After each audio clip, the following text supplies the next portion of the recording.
scored that push out in the last 4 seconds. What did you see there? How did that happen? I saw his legs getting a little wobbly, moving around. I had a couple of, I wanted to do one good attempt, and I got him in a front headlock, and I tried to push a little bit. I saw that it wasn't there, and he's ducked me from there before, so I was looking for that split second where I'm just going to run my feet like I'm in football and plow this guy out of here. I had a lot more of that action when I was at 98, seeing angles and running through them and creating. And me and Ben get real straightforward, but I just saw his legs a little wobbly. I'm waiting for that second. I'm going to, run through him. So what was the keys in that second match with that gut wrench?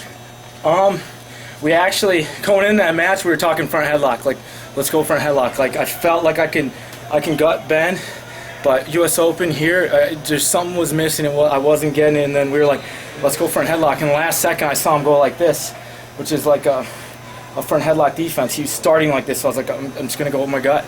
And drove my feet, and, Ben's really good at catching people on their back, so I just had him make sure it was there, and I felt it, and I was like, I'm going to take it, and it paid off. So. When's the last time you beat Ben 3 times in a row? Crap, it would have been, I made my university team, and then right after that, I made my senior level team, and they both were to Ben. So that was my last time beating them that many times in a row. Joe, last year you were at freestyle when this was going on. How would you describe your career considering all that and all the weight changes you've done? Well, I was at freestyle not with the idea that I wasn't going to do Greco. I just got my jaw broken before Greco trial, so I just love wrestling, man, and I love wrestling freestyle. And I know some Greco coaches that they don't like that, but from the kind of wrestler I am, I think that the more I can compete and love wrestling, the better. And I don't think freestyle takes away from my Greco. I think it helps me, and I'm all up here and in here, and it doesn't matter what kind of wrestling it is. It comes down to heart, and I like keeping that muscle sharp, and I love wrestling freestyle, and yeah. So I would do both if I could. It's just hard, at a high level to do both. So you and him have a very long history. Kind of talk about that and what it's like getting prepared for somebody who, basically knows everything you're going to throw at him. Well, making adjustments, getting better at wrestling, and one big thing that made a world of a difference with Ben is for me bringing my legs on these underhooks, because he's so short.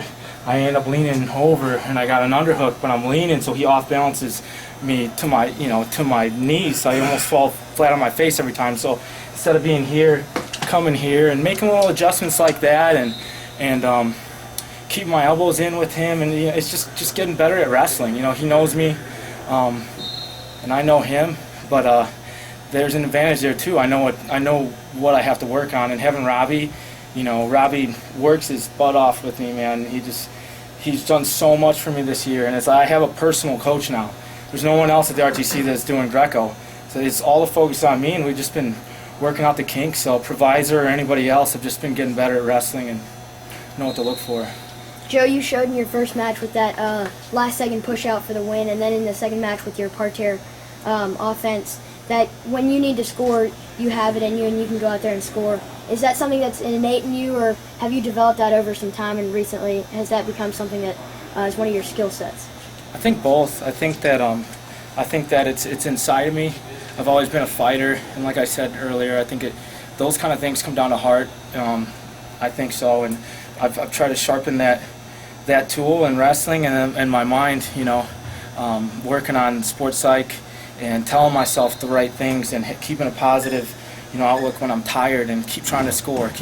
You can, believe in yourself, and those are kind of things I'm telling myself. I'm like, I still can win this match. When it's 1-1 and short time left, it was easy. It would have been easy to be like, crap, this match is done. But I was like, no, I could still do it. I'm like waiting for the opportunity, and so yeah, I think a little bit both inside of me, and then something you gotta keep sharp in your wrestling all the time. I mean, there's been matches where my heart wasn't there, just something a little bit missing, and so keeping that sharp, I think that's what it came down to. Joe, what was the hook that got you to Chicago RTC when there's not an established Greco program there?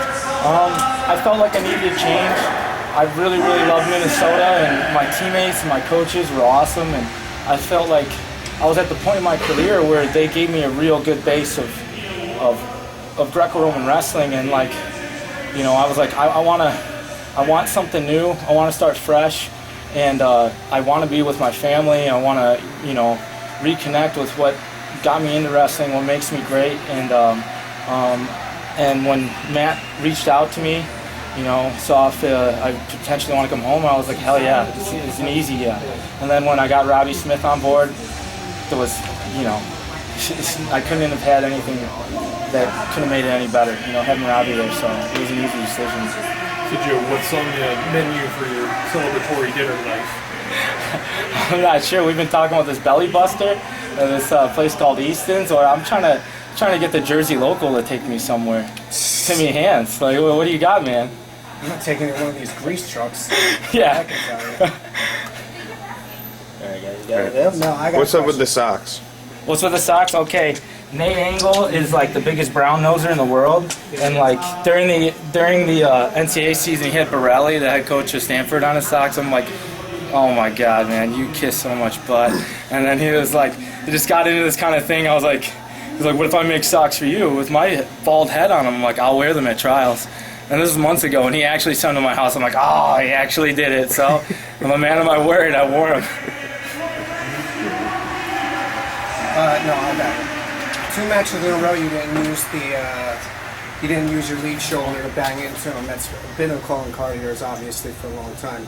What changed? I noticed it both times. First contact, instead you went up high, you didn't come low and lower your stance.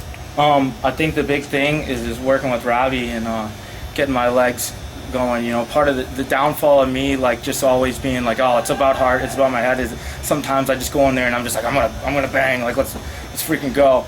And Robbie's been making me get technical a little bit more and getting better position, and he's noticing, like, hey, every time you get off balance to your face, it's because you're leaning. So and being that shoulder bumping, I think it's good for me, and it's aggressive and it's worked out, but then also it gets me in bad positions sometimes because I get my tie, but I'm like this. You don't want to be there in Greco, so that was why I made that change.